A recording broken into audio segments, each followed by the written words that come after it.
The number one question on every teacher seller's mind right now is, how do I spend my time in the summer? How do I utilize it efficiently? How do I do as much as I possibly can to promote my TPT store and all of my teacher seller things in the summer when I'm off and I don't have to go to a 9 to 5? And in today's video, I'm going to share exactly that. I'm going to share my summer schedule of how I am getting all of the things done as a teacherpreneur and a mom and a circus instructor and just all of the endless things that I do. And so I just wanted to share how I am doing that through time blocking and through knowing what my peak times are. And so if you're new to this channel, my name is Randy Barton. I am the Timely Teacherpreneur, the face behind that. And this channel is to help teacherpreneurs master their time and energy while scaling their biz so that they can ditch the hustle and grind, break up with busy, and stop sacrificing their mental health. And so you will find all sorts of productivity tips and tricks on this channel. So make sure to like and subscribe and hit the little notification bell so that you know when new videos come out every Wednesday and Sunday. And with that, we are just going to get started. Now, if you're anything like me, sometimes it can feel really stressful to be trying to build up your teacher seller or TPT business when we have school in session, especially if you're watching this video right now and you are still in session in June. I promise the end is coming to you soon, and I will be jealous of you when it comes August and I'm back in school and you're still on summer break. But bear with me. If you're almost there, this video is still for you. Now, I know it's really hard sometimes to figure out how am I going to make this work while I also have a 9 to 5 job? How am I going to get all the things done? My biggest tip for you in the summer is through time blocking. And if you don't know what time blocking is, I've talked about it before. It's just taking a chunk of time and designating it to a specific sort of task or specific type of activity. And then I try to honor that time each and every time that I'm going to be doing it so that I actually make progress in my business. And so I'm just going to walk you through what a day in the life would look like in my block schedule. And I'm going to put a disclaimer that my schedule changes at least every week, because my husband's schedule changes every week. He has one of those jobs where he might work the day shift this Tuesday, but he'll work the night shift the next Tuesday. And by night shift, I just mean like it's either 9 to 4 or 12 to 8, something like that. And so I never exactly know, and so that like throws off my whole schedule for circus and whether I need babysitting and all of these other things. So I'm just gonna go with a typical day, as in let's go with what I did yesterday. That'll work really well for this video. And then you'll get to see a little bit of like how I block out the times and all the factors that I consider when moving forward to block out your business for your teacher seller summer. Okay, the first thing that I do is I wake up and eat a healthy breakfast between around 6:30 to 7:30-ish is when I get up. Now, are you saying, why are you still getting up that early during the summer? Let me just tell you.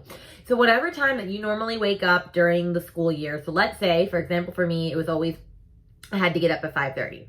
So I would have to get up, and I'm not a morning person in that degree. I don't like getting up at 5:30.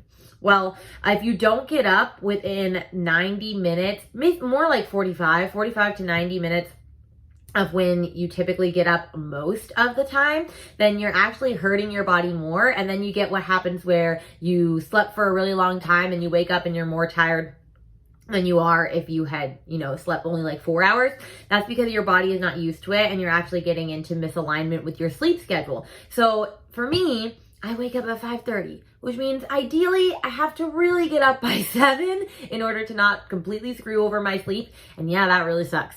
But I've been feeling a lot better and I'm really pushing the end of that spectrum, like getting up like 6:45, 7. Like I don't have to be awake. I just have to get up. So there is a difference. So that's the first thing I would recommend, is figuring out when your schedule needs to be so that you're not going into misalignment with your sleep schedule, which I actually teach a lot more of this in my course, The Batching Breakdown. And we're going to dive a lot more into it in just a second. But that's the first thing I do, is I wake up, eat a nice healthy breakfast between 6:30 to 7-ish. That's where we're going with that. Then while my son is eating breakfast is typically when I start organizing and planning out my day. So I'll open up my planner, I'll look at what I have on board for today, what content is coming up, if I have any events or things scheduled, different appointments and things that I need to make sure that I am aware of throughout the day. And I'll typically do that while my son's eating breakfast and he's distracted, so that I always have time to make sure that I know what is happening during the day. Now, I will say there are some times that I do have to work while I'm with my son.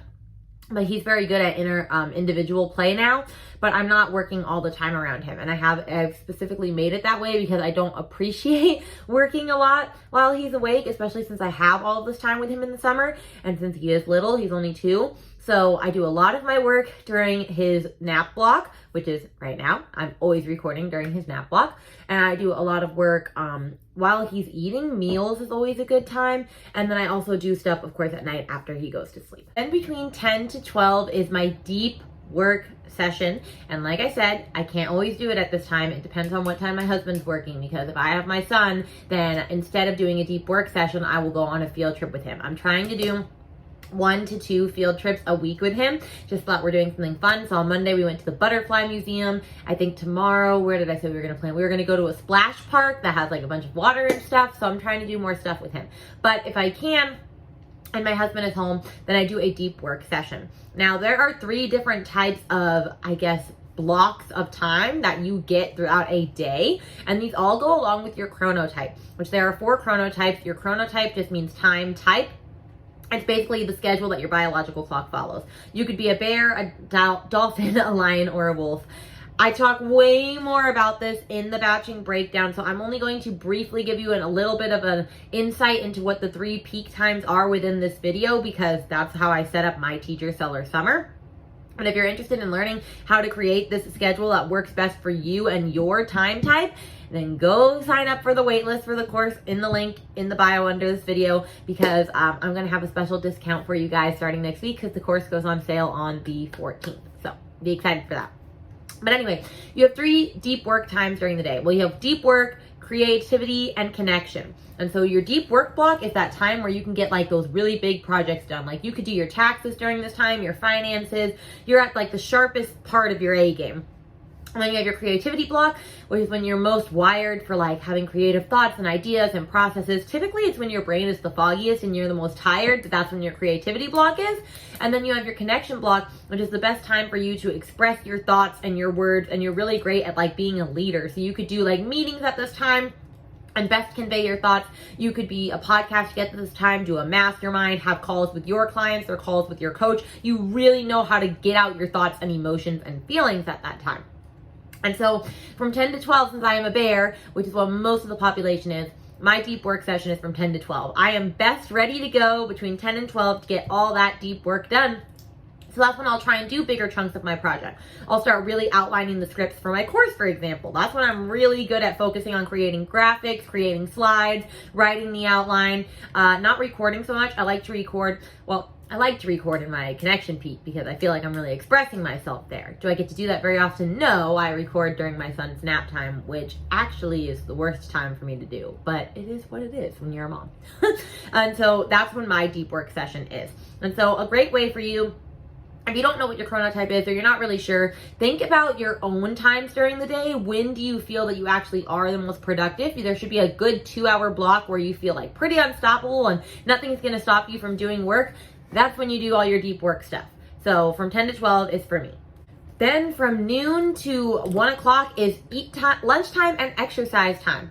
So during the school year, I tried exercising in the morning and it just didn't work because, as I learned as a bear, I rise and fall with the sun. I'm not meant to get up at 5 to work out.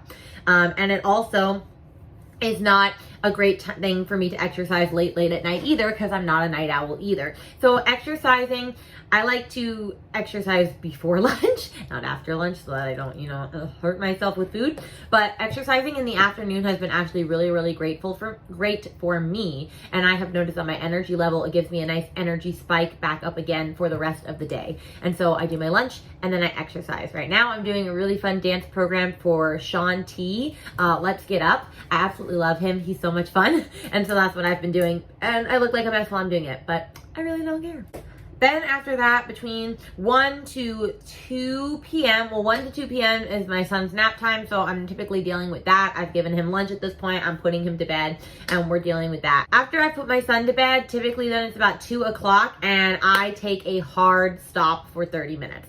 Because if you're a bear, like me, we actually get really tired right in the middle of the day. Like to the point where I'm basically useless for that half an hour. And so I set aside that time to take in half an hour. And so typically I'll just lay with my son for those 30 minutes because his nap time, he does naps in our bed, like crib time. He sleeps in his crib at night, but during nap time, he normally sleeps just with me in the bed. And so I'll lay with him for those 30 minutes and just be on my phone and like disconnect and just take a break. And then after that, I already know what I'm going to be doing during the nap time hustle. And so that's when I get to work. And so after the hard stop, then it's my connection peak time, which is actually the perfect time for me to record. It actually worked out for today, but that's when I'm best able to express my thoughts and my feelings. And my connection peak lasts from about 3 to 6. I don't work that entire time, but that's just the best time to connect in general. So if I want to have like a really important topic with my husband, that would be a great time to do so because I'm good at communicating.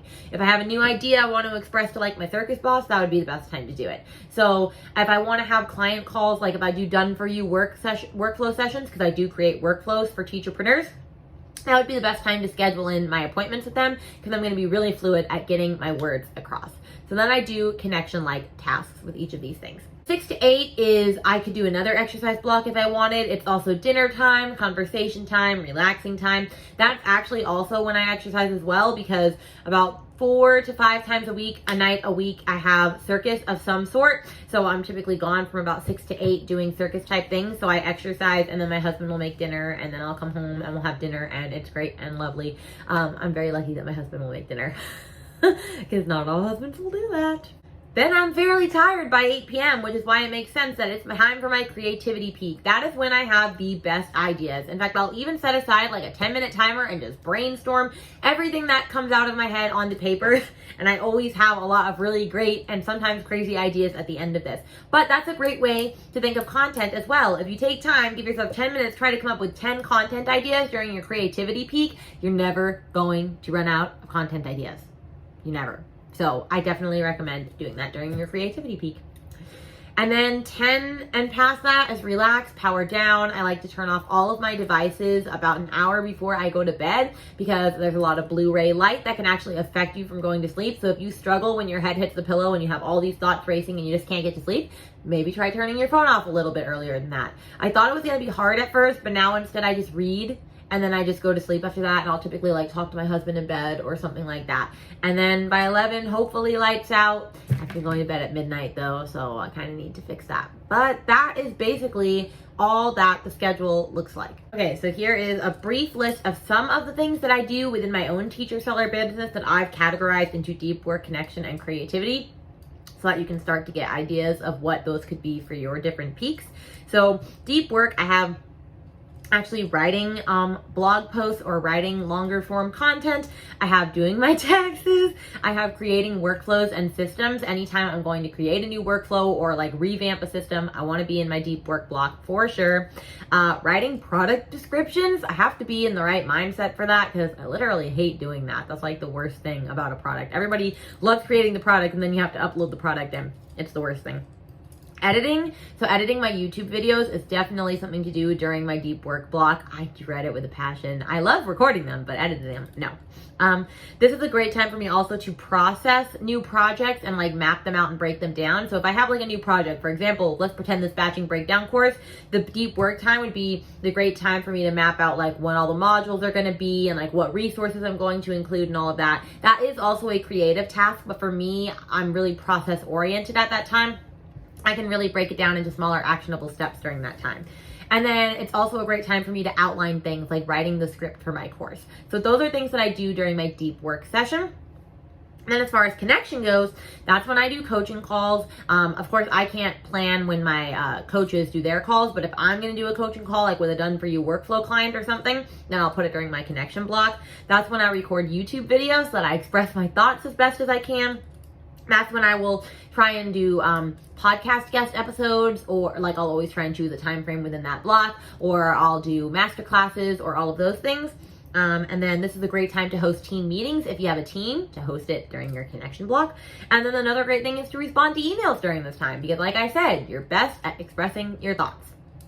And then as far as creativity goes, Creativity block is a great time to write your content because you're in that creative flow. It's also a great time to plan out your content calendar. It's a great time to brain dump, to write that massive to-do list and brain dump it all out and then categorize it. It's a great time for me to create my course slides because I'm just in that mojo of creating images and graphics for blog posts and things. It's a great time for me to create my products for TPT, and it's a great time to create like product videos and previews and thumbnails and get all of the creativity juices flowing. And so those are different things that I use.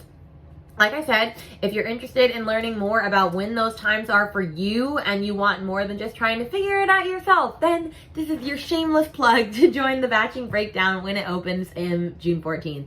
Waitlist is in the bio, because I'm going to be giving you like a giant task list of this and way more, and like really breaking it down for you so that you know exactly when it's best time to do all of the things in your life. And we're there.